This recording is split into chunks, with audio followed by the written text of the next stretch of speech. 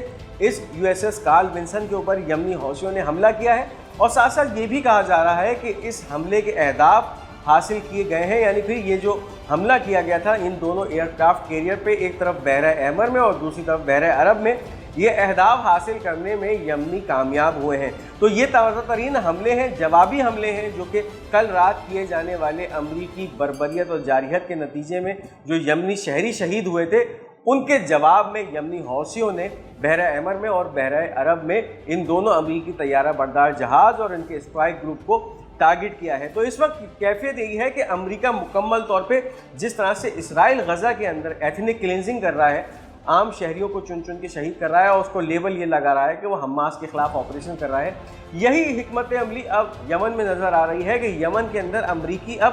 یمنی عوام کو، یمنی سٹیزنز کو جو ہے وہ نشانہ بنا رہے ہیں اور ان کو منسوخ کر رہے ہیں کہ ہم نے انصار اللہ کو ٹارگٹ کیا ہے۔ تو اس وقت یہ جو بھی کارروائیاں امریکہ کر رہا ہے مکمل طور پہ جنگی خلاف ورزیاں ہیں اور جنگی جرائم کے زمرے میں آتی ہیں، لیکن اس کے باوجود یمنیوں کے حوصلے بہت زیادہ بلند ہیں۔ ان تمام جارحانہ کارروائیوں کے باوجود بھی یمنی بحیثیت قوم اپنے اس کاز سے جو کہ انہوں نے فلسطینیوں کے ساتھ اظہار یکجہتی کے طور پہ اور شانہ بشانہ کھڑے ہونے کے لیے شروع کیا تھا، وہ اس سے 1 انچ بھی پیچھے نہیں ہٹ رہے، چاہے پھر اس کے اندر یمنیوں کا خون بھی بہہ رہا ہے، ان کے بچے بھی جو ہے یتیم ہو رہے ہیں، ان کی خواتین بیوہ ہوتی جا رہی ہیں، اور اس کے ساتھ ساتھ ان کے اوپر ایک جارحیت کا اور ظلم کا بازار امریکہ کی طرف سے اور اس کے الائز کی طرف سے گرم کیا گیا ہے۔ ساتھ ساتھ آپ کو یہ بھی بتاتے چلیں کہ اس وقت عیسائیوں کے جو سب سے بڑے روحانی پیشوا تھے پوپ فرانسس، 88 سال کی عمر میں ویٹیکن سٹی میں ان کا انتقال ہو گیا ہے۔ اس وقت پوری دنیا کے اندر عیسائی ایسٹر کی تقریبات منا رہے ہیں، اور اس تقریبات کے اندر یعنی جو آخری بیان پوپ فرانسس کی طرف سے دیا گیا تھا، کل ویٹیکن سٹی کے اندر خطاب کیا گیا تھا پوپ فرانسس کی طرف سے، جس کے اندر انہوں نے اپنا ایک پیغام جو کہ وہاں موجود تمام سامعین کو دیا تھا، وہ ان کا ایک آخری پیغام ثابت ہوا ہے۔ بات کرتے چلیں تو پوپ فرانسس ایک ایسی شخصیت ہے جنہوں نے ہمیشہ غزہ کے حوالے سے مظلوم فلسطینیوں کا ساتھ دیا ہے، اور اس وقت فلسطینیوں کے اندر ان کے اس انتقال کی یا وفات کی خبر کو لے کر کافی جو ہے وہ غم کی کیفیت پائی جا رہی ہے۔ Pope Francis made his final public appearance yesterday during Easter celebrations in St. Peter's Square at the Vatican. He welcomed the crowd with a brief message, "Brothers and sisters, Happy Easter." His assistant delivered the rest of the Easter speech in which he called for an end to the war on Gaza. آن جہانی عیسائی پیشوا pope Francis کی اپنی آخری جو public appearance تھی وہ کل Easter کے موقع پہ سینٹ پیٹر اسکوائر یعنی ویٹیکن سٹی کے اندر دیکھنے میں آئی، اور پھر ان کی طرف سے ایک بہت ہی مختصر بیان دیا گیا، یعنی پھر brothers and sisters happy Easter کا ایک بیان تھا، اور پھر اس کے بعد ان کے نائب یا ان کے اسسٹنٹ کی طرف سے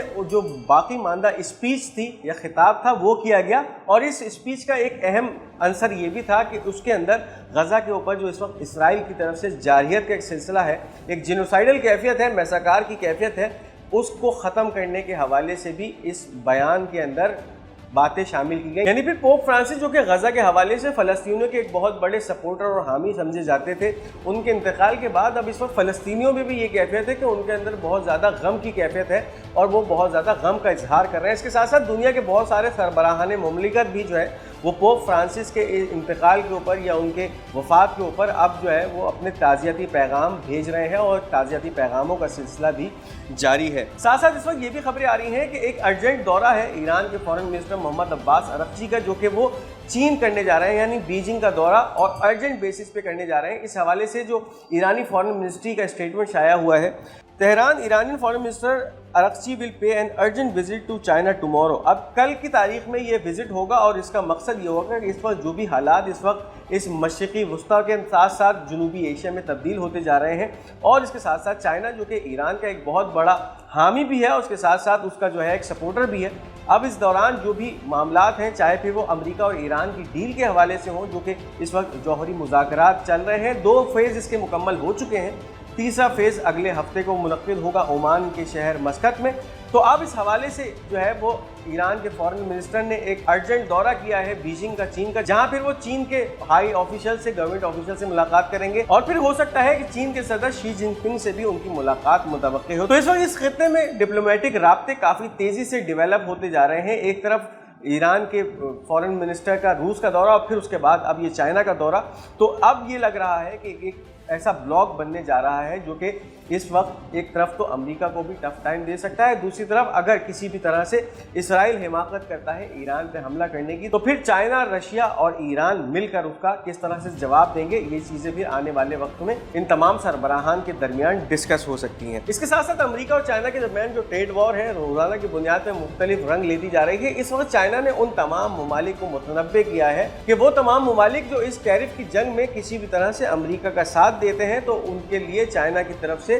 کچھ خطرناک نتائج کی دھمکیاں دی جا رہی ہیں، یعنی پھر آنے والے وقتوں میں وہ تمام ممالک کے جن کی ٹریڈ چائنا کے ساتھ بھی ہے اور کسی بھی دباؤ کے طور پہ یا چائنا پہ پریشر بنانے کے طور پہ وہ امریکی صدر ڈونلڈ ٹرمپ کے اس ٹیرف جنگ کے اندر چائنا کے خلاف ہوتے ہیں، تو پھر چائنا ایسے تمام ممالک کے خلاف بھی ٹریڈ میجر لے گا، یعنی پھر ان کے اوپر بہت بھاری جرمانے یا ٹیرف لگانے کا سلسلہ چائنا کی طرف سے بھی کیا جا سکتا ہے۔ تو اب یہ واضح ہو چکا ہے کہ جو تجارتی جنگ ہے یہ ایک مختلف موڑ لیتی جا رہی ہے، اور اب چائنا کھل کر دنیا کے سامنے اپنی تمام طاقتیں، چاہے پھر وہ ملٹری طاقت ہو، چاہے پھر وہ اس کی ٹریڈ طاقت ہو، اس کا اظہار کرنا شروع ہو گیا ہے، اور ہو سکتا ہے کہ آنے والے وقتوں میں امریکہ کے خلاف چائنا ایک مکمل محاذ آرائی کی کیفیت میں بھی آ جائے، پھر جس کے اندر ملٹری محاذ آرائی بھی ہو سکتی ہے، اس کے ساتھ ساتھ ٹریڈ محاذ آرائی تو ابھی چل بھی رہی ہے۔ ساتھ ہی ساتھ آپ کو بتاتے چلیں کہ القسام بریگیڈ کی طرف سے ایک ایسی ایمبوش کارروائی کی گئی ہے اسرائیلی فوجوں کے خلاف، اور یہ کارروائی بیت حنون میں کی گئی ہے جب یہ اسرائیلی فوج کی گاڑیاں اس علاقے سے گزر رہی تھیں، اور یہ کارروائی راکٹ پروپیلڈ گرنیڈ کے ساتھ ساتھ بڑے ہتھیاروں سے کی گئی، اور اس وقت اسرائیلی ایوانوں میں کھلبلی سی مچی ہوئی ہے کہ کس طرح سے بیت حنون کے اندر یہ القسام بریگیڈ کے مجاہدین داخل ہوئے ہیں، اسرائیلی فوج کی گاڑی پہ حملہ کیا ہے، اسرائیلی فوج میں کیجویلٹیز ہوئی ہیں، یعنی پھر فوجی ہلاک بھی ہوئے ہیں، زخمی ہوئے ہیں، اور پھر اس کے بعد یہ تمام مجاہدین اس علاقے سے باحفاظت نکل بھی گئے ہیں۔ The Al-Qassam Brigade published a video of a Beth Hanun ambush they carried out 2 days ago, which led, according to the Israeli army, the death of 1 soldier and the injury of 5, 2 of whom are seriously injured, and the withdrawal of the preparators. A well-planned ambush, according to Hebrew media, involved extensive surveillance of the Israeli army and was carried out through a tunnel that was never fully discovered, even though the Israeli army had already discovered part of it and began attempts to destroy it. The Israeli Kan channel reported that the attack occurred near a place visited by Netanyahu and his defense minister Katz last week. The ambush targeted a Storm military jeep belonging to the Gaza Division's Combat Information Gathering Battalion with an anti-tank missile, caused confirmed casualties. اب یہ جو حملہ ہوا ہے، جو گھات لگا کے Al-Qassam brigade کے مجاہدین نے حملہ کیا ہے، بیت حنون کے علاقے میں حملہ کیا ہے، ایک ایسی گاڑی کو نشانہ بنایا جو کہ اسرائیلی فوج کی غزہ ڈویژن کی گاڑی تھی، انٹیلیجنس کی، اور اس کے نتیجے میں اس کے اوپر ایک اینٹی ٹینک شیل مارا گیا، جس کے نتیجے میں اس گاڑی کے اندر موجود اسرائیلی فوجیوں کی کیجویلٹیز ہوئی ہیں، یعنی پھر اسرائیلی آرمی کے مطابق اس حملے میں اسرائیل کا ایک فوجی ہلاک ہوا، جبکہ 5 زخمی ہیں، جن میں سے 2 کی حالت کافی زیادہ خطرناک یا تشویشناک ہے۔ اسرائیلی میڈیا اس حملے کو ایک بہت ہی ویل پلانڈ حملے سے تشبیہ دے رہا ہے، یعنی پھر ایسے علاقے میں کہ جہاں پہ اسرائیلیوں کا مکمل طور پہ کنٹرول ہے، گشت ہے، وہاں پر ایک ٹنل کے ذریعے القسام بریگیڈ کے مجاہدین داخل ہوتے ہیں، ایسی ٹنل کے جو کہ اب تک اسرائیلیوں کی طرف سے دریافت نہیں کی گئی تھی،